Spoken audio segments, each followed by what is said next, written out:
Happy Sunday, everybody. Day 14. We have done this for 2 weeks. Gone through the first 14 lessons of A Course in Miracles.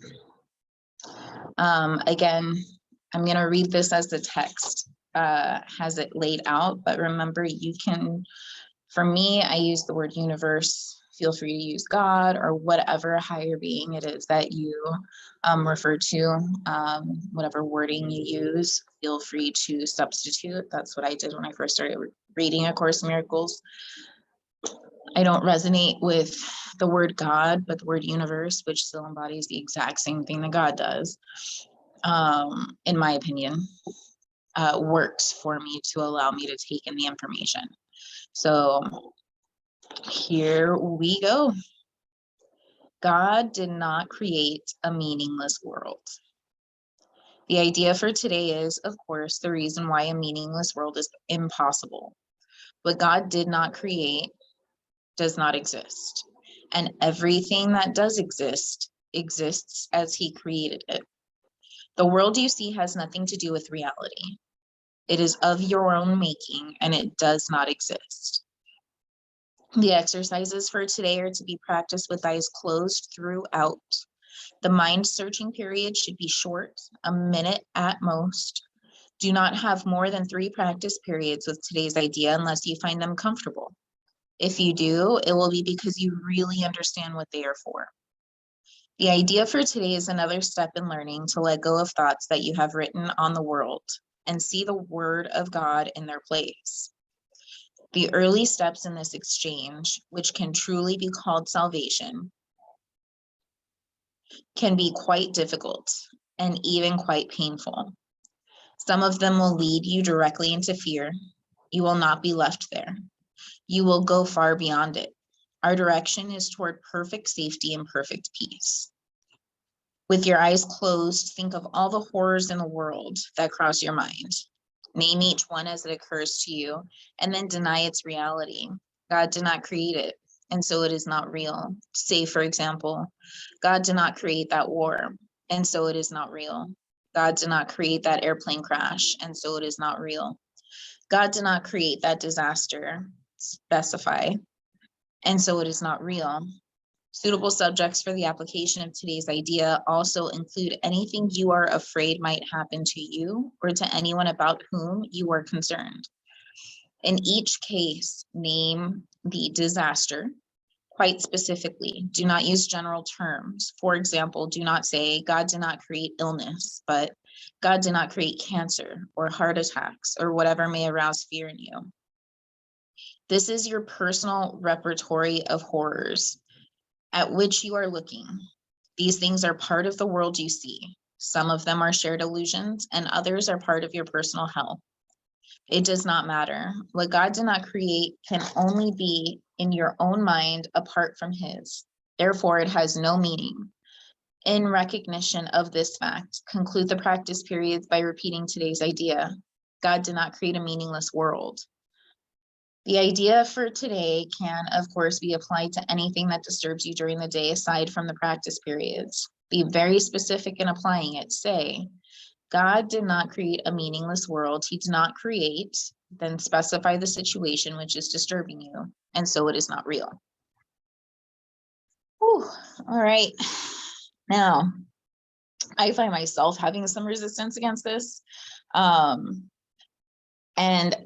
then I still have another part of my brain that, like another part of my soul, of my being, that understands.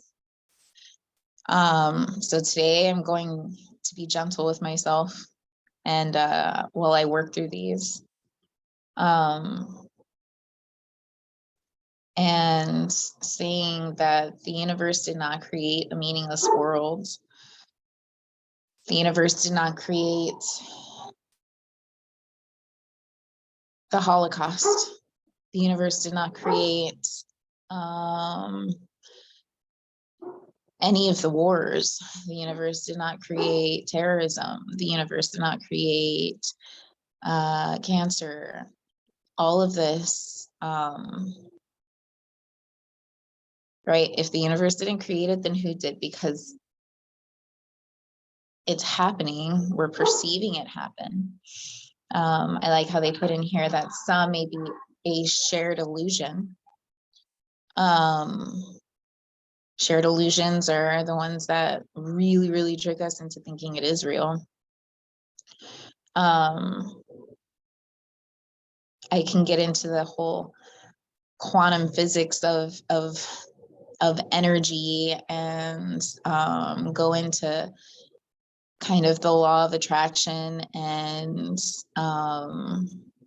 walk through that when it comes to this lesson.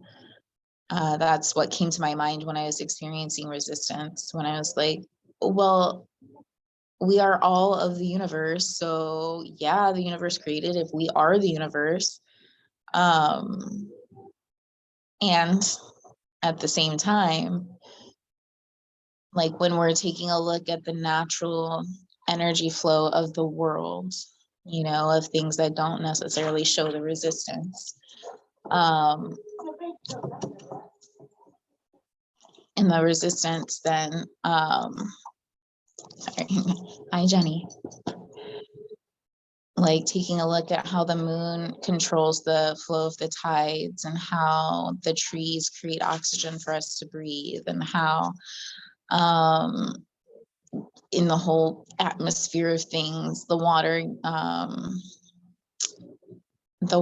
gets absorbed and then falls down from the clouds, and just all of it works so magnificently together to create the exact right like experience and environment that we need to survive, that we need to thrive, that we need to live. And all of it does. The trees don't say fuck humans, dude. They cut me down for paper and all sorts of other shit. Like, I'm not going to produce oxygen today. Fuck that. No, they just keep on going, doing what they're meant to do. They don't have that resistance that us humans do, where we're like, no, I'm not going to do this. I'm going to exert my free will and not do what the universe is guiding me to do. And then later throw a fit because, oh, it doesn't feel good. Oh, it doesn't feel good. Why doesn't this feel good? I don't know what happened. Well, it's because we're resisting what the universe is giving us, because we have these ideas and ideologies and beliefs playing in the background that don't fit anymore. They served us when they were meant to serve us. And if it doesn't feel good, then it's not meant to be for you anymore. That's resistance. Everything that's blocking you from the natural flow of the universe. Everything that's blocking you from love. Right? A Course in Miracles, I believe, is what says it is not for us to seek for all things love, but it's for us to seek to remove everything that blocks us from love. Yeah, so that's my rant or tangent today, I guess, in the kind of working through releasing the resistance of this lesson. The universe did not create a meaningless world, friends. What does that leave? Have fun exploring today. Feel free to reach out if there's any resistance. And I will see you all tomorrow morning. Much love, my dears.